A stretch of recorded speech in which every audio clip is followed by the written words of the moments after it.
The Japanese government actually put out the initial initiatives, put the legislation in place to start making changes for digital transformation and set up the necessary structure back in 2000. Wow. Legislature went into place in 2001.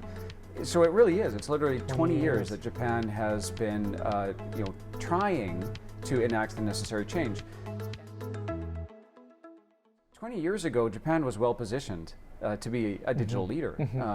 The second fastest internet on the planet. When I arrived in Japan in 2003, everybody had just making the shift to broadband internet. You wouldn't remember this, you're too young, but we had these ISDN dial-up connections, and then Yahoo Japan came in with their Yahoo BB broadband service, and in front of every Denki Yasan at every station in Japan, they had these campaigns where they were literally giving away routers so that people would sign up. You'd get your paper bag with a router in it, so you could sign up for this broadband service. And it seemed like overnight everybody went on the internet, and the individual usage, I think, in adoption of the internet was very fast around, 20 years ago.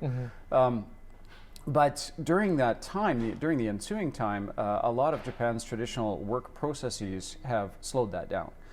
So we have this odd situation right now where the private sector is kind of waiting for direction. Traditionally, Japan has a model that's been termed the developmental state, where the government, especially METI, the Ministry of the Economy, Trade and Industry, sets policy. So traditionally, during Japan's huge economic turnaround and the growth of the 60s and 70s, at that time it was MITI, now it's METI, would choose policy and say, okay, in this industry, these companies are going to be the leaders in these sectors, and you guys play nice, don't compete with each other because you have different specialties, you're going to do this. We will set a 5-year plan, follow the plan for the benefit of the nation, everything will be good. And they were quite good at setting those goals. But I think digital transformation, that worked well in the industrial age, but in the information age, digital transformation has sped that up to the point where those goal setting and decision making processes don't work as well anymore. So we now see Japan's elite no longer going into the government or the bureaucracy to help be the change agents where the most highly educated, most capable people felt that if they worked in the bureaucracy, that was their best career path to being able to create a strong Japan for the future. We see a change now where they're going more and more into the private sector.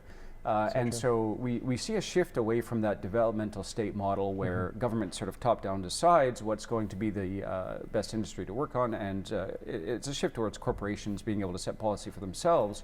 However, a lot of the current CEOs who grew up with that model are still sort of looking for direction. So it's very important for the government to set policy. We'll get into that a little bit later, I think, but just to initially set the stage. So right now, the public sector is looking to the private sector for guidance, and I think that the public sector is kind of waiting for private sector readiness.